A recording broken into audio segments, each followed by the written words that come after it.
Bonsoir à tous, salam alaikum fidèles téléspectateurs de la télévision Futur Média, rawatina les inconditionnels de Héros. ku ci nekk ca fa nga nekk dañu lay nuyu di la baalu ak di la baal te di ñaan yàlla mu may ñu teewee ko ay déwén yu bëri. tey nag fii ci Thiès dañuy ànd ak yéen def benn taxaw seetlu ci lii ñu naan excision maanaam xarafal jigéen nañu ànd déglu histoire Astou victime de mutilation génitale dañu leen di ñaan mbokk yi ngeen déglu bu baax lii xale bi di wax. bi ma amee juróom-ñaari at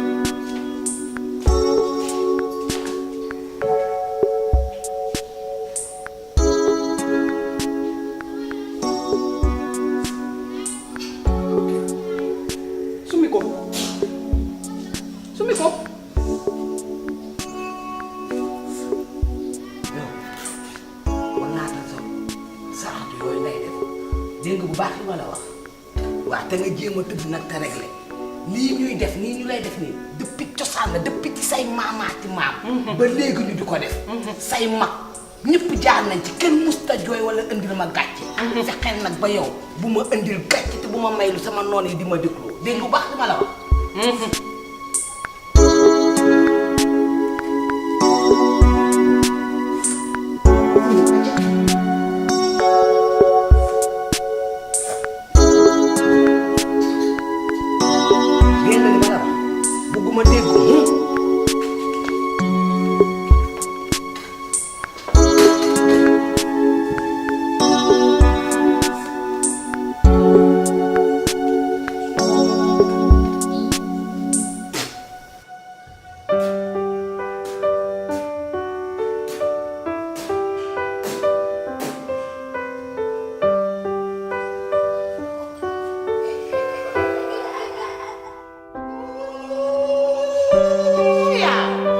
Omar ba way sa baay ak cuuli ba way maamam ak cuuli ba ñëpp xam nañ ne mooy waali bu ba mag ba ndax moo doon ànd ak Omar Fuutiyu Taal nii nga mën a xamoon naa ñu dooma teg gàcce fi la say mag jaar ñëpp say tante jaar fi say ndey ba mi sa day jaar fi musuma am gàcce ceen bopp la jéere xam nga ne Des images assez choquantes, des images qui font mal, une douleur que l'on ne peut taire.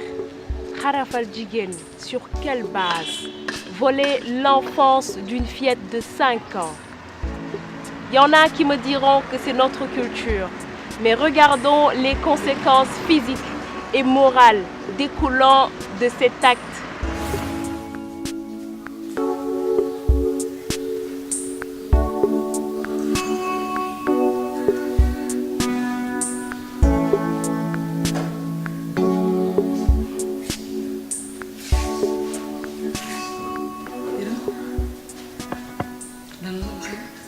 dara. Birame dara kay yaa ngi toog nii yaa ngi taxaw wéeru lan moo xew.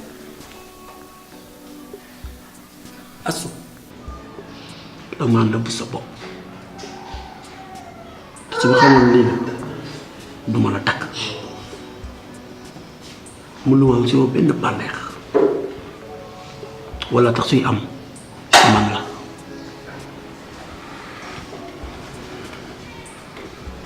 wax nga dëgg Birame sama jëkkër nga sama xarit nga waroon na laa nëbb dara waroon naa waxtaan ak yow bu yàgg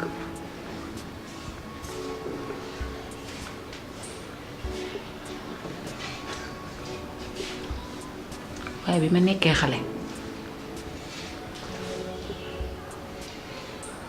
amee 7 ans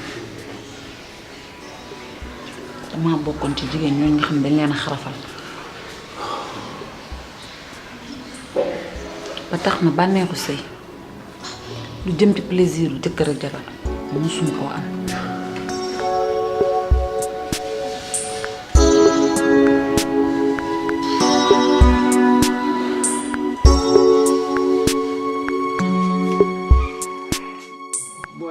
vraiment, je suis très content.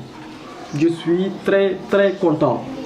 Parce que ça prouve que ni sama xaritoo ak yow yamale woo ko ci suñu àndu xale ba ni ñu tollee soo demee ba may waxtaan ak man ci sa néegu biir c'est parce que am nga foo ma teg vraiment je suis très content de vous.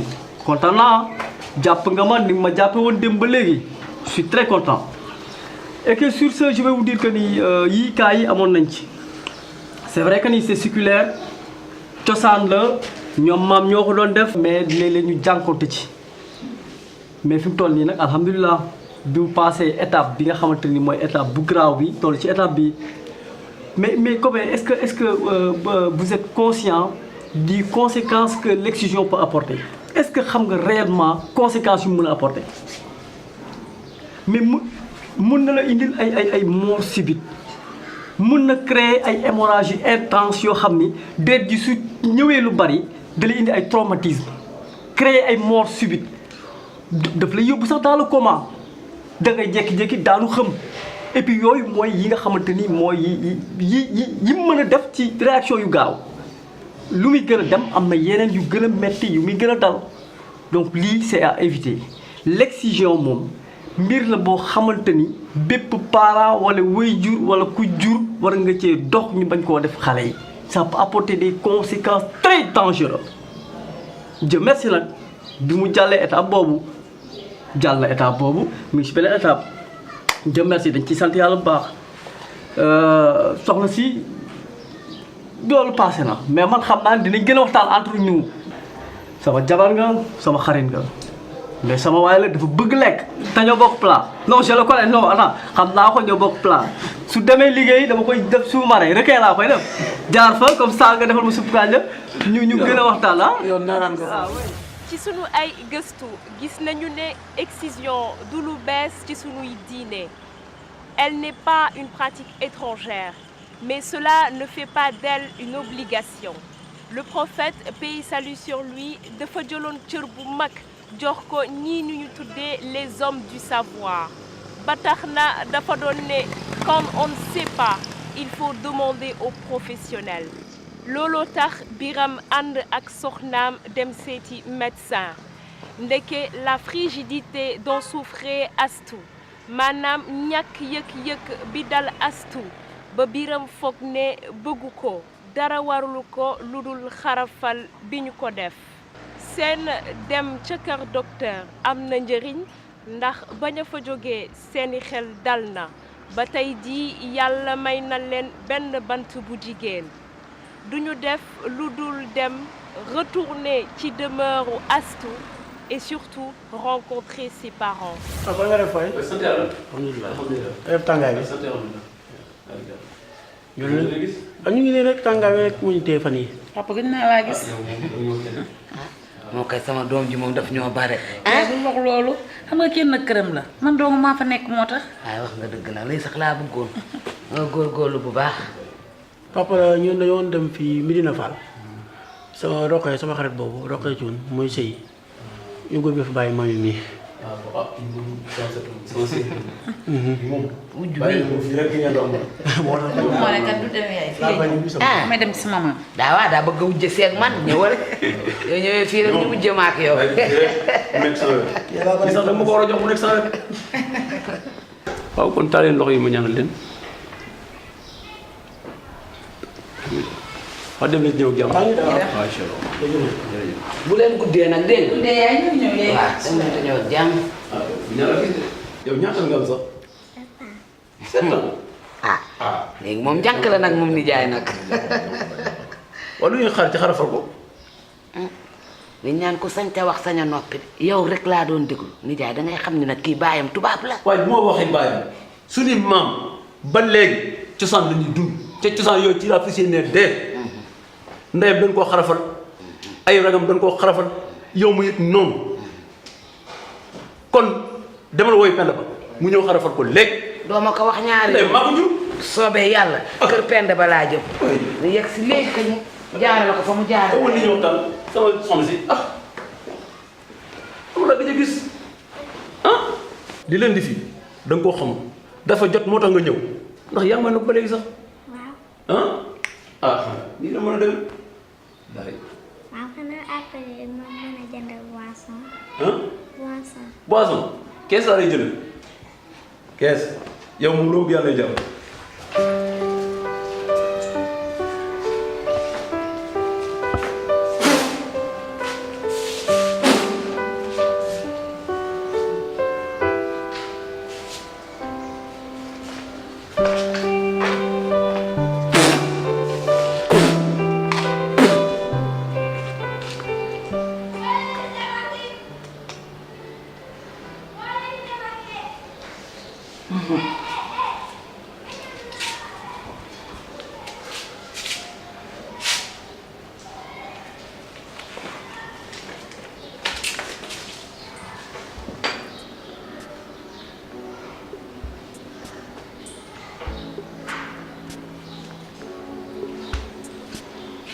sumi ko.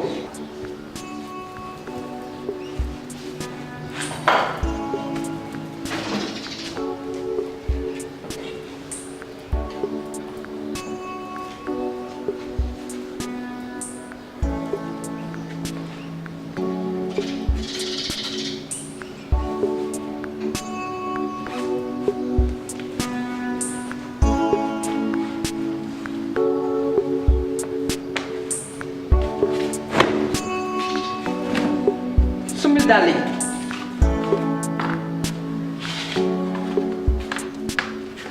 xam nga lu ma la bëgg a yëgal fexeel ba bu fi jooy te bu fi yóoxu gis nga lii cosaan la man ak say tàntaak ba sanday jee ñëpp a ci jaar tey ji yow yaa ci des war cee jaar dégg nga bu baax li ma la loo dal. yow lan moo dal.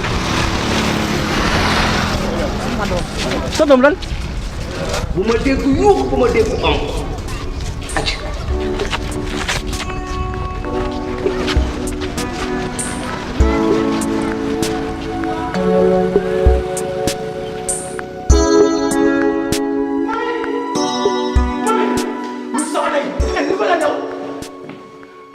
Pas sama doom.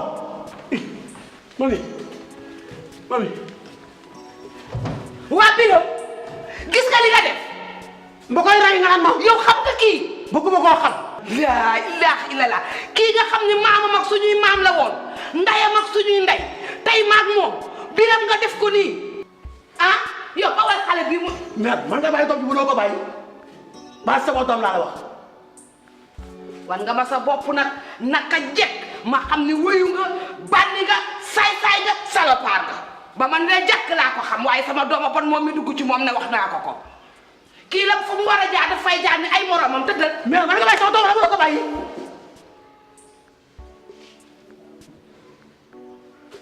Biram yaa ma def nii wallaahi du la ji billaahi wallaahi du la ji sama dàll yi bu mu dem yaa bon yaa yées yaa bon yaa yées yaay wuyu yaay bandi yaay saay-saay yaay salopaa yow yaa bon waaye lii la lew. Biram dee fekk fa ñu tëral ma ngi di ko xarfa mu ne ko coppee jël ko doon benn ndaba ba mu tëdd man na mu ne ma fuufu mbéy way sama doom papa ma ñi ngeen nekk noonu nekkuma ci sama doom kenn du ko xarafal. ndeesu yow lii lan la lan moo tax bàyyi xale bi ñu xarafal ko papa sama doom kenn du ko xarafal. ndax lan du ko xarafal yow maanaam lu fi maam yi bàyyi woon nga bëgg a dindi teg ko fële indi sa aada loolu du fi amee tey du fi amee ëllëg yow yaa ñàkk jom yow yaa bon yow yaa yées njaboot gi ma jur yëpp yaa ci gën a yées te leen sax laa bëgg a xamal gënal sam xel ca xaj ca biti. jógal jógal. naka nag sa baay moo la mën a suur ma sama ak man mii sa ndey suur naa la àddina suur la àllaaxira banaa la jógal. chut ca biti. waaw demal ay bon ak li ngeen di yées man am naa kër. jëlee yóbbaale nak jom bay bëgg a def bon ngay bëgg a def mos naa kër gi maa ko moom bu mu fi tànkam duggati bis na ko tey maa ngi ci biir nag dootu ko fi def ma xoolee soxna gerte li Biram ak Aïda def du ñàkk yar du leneen dafa fekk ne waajur bu ne boo sañoon tey lépp luy metit du dal sa deret rawatina sa doom xool leen joie de vivre bi Biram am jàkkaarloog doomam ak jabaram lii dara dàqu ko te mbirum xarafal jigéen dafa nekk loo xam ne war nañ ko saytuwaat.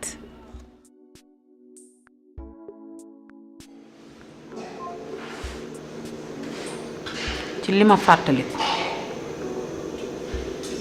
biñ ma defee loolu ba pare bi ma jógee taxaw deret du bari ji ma gis duma ko fàtte mukk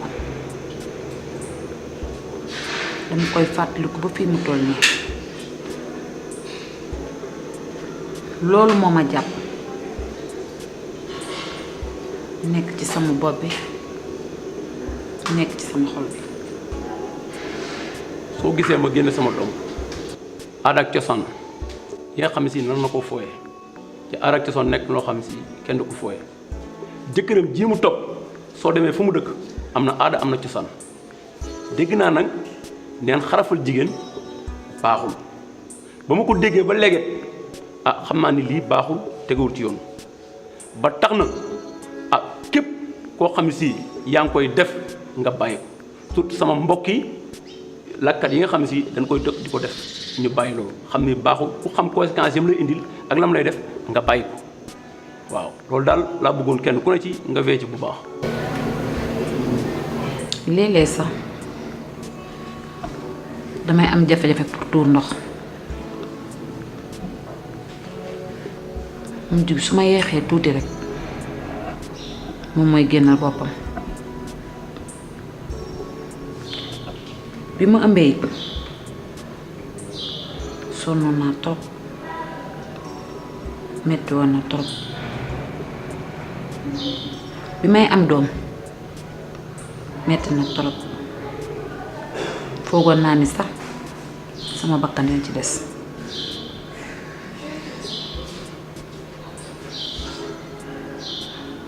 loolu moo tax man ma bañ ñu xarafal sama doom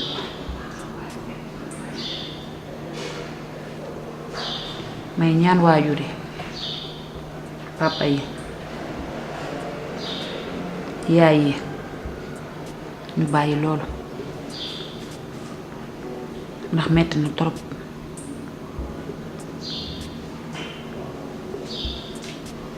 dégg naa sax ñu ne kuñ ci jàpp dina la teg ay daan ndax baaxul lu nekk la mën a jural sama biir néegu sëy yëguma ci bànneex awma ci benn plaisir damay sëy nii rek mais sentiruma ci dara may ñaan waajur yi ñu dimbali ñu ci ngir yàlla ndax li ma dal tey bëgguma mu dal sama doom. Hémorragie difficile à maîtriser à domicile maanaam ñàkkum deret bu bëri boo xam ne xarafal jigéen ci kër mën na koo indi infection générale tétanos perte involontaire d'urine rétention des règles cicatrisation générale lii yëpp amaana bu la dalee mën nañ koo faj waaye dafa am lu gën metti mooy les séquelles qui durent toute la vie. mbokk yi bu ñu waxee jigéen rekk xel dem ci sëy ak jur waaye quand on parle d'excision on parle aussi de cicatrisation et nous savons qu'une zone cicatrisée souvent perd sa souplesse maanaam élasticité bi jigéen di soxla ca table d'accouchement ba dootu ko amati et cela met en péril non seulement sa vie mais celle de son enfant. Nous ne vous demandons pas de bafouer notre culture, mais nous vous demandons d'opter pour l'éducation morale prématurée. te di wax sunu càmmiñ yi képp ku ci am sa soxna bu koy dund nga comprendre ko épaulé ko ndax kat dafa di loo xam ne yombul muy sur le plan physique ou moral di ñaan bépp waajur bu ko fas yéene woon def mu peser le pour et le contre de cette action mbokk yi dañuy sukk di tuub di jéggalu ci bépp kàddu bu fi yëkkatiku te neexu leen ngeen jàpp ne lépp luñ fi wax lu rafet ci sunu borom la te lépp lu fi yëkkatiku loo xam ne safaanoo na ngeen xam ne sunu ab matadi la ndaxte ñun kat matuñu te yéen a ñuy mottali. À bientôt pour un prochain numéro. Hero vous a été offert par Samsung et Mercure Voyage.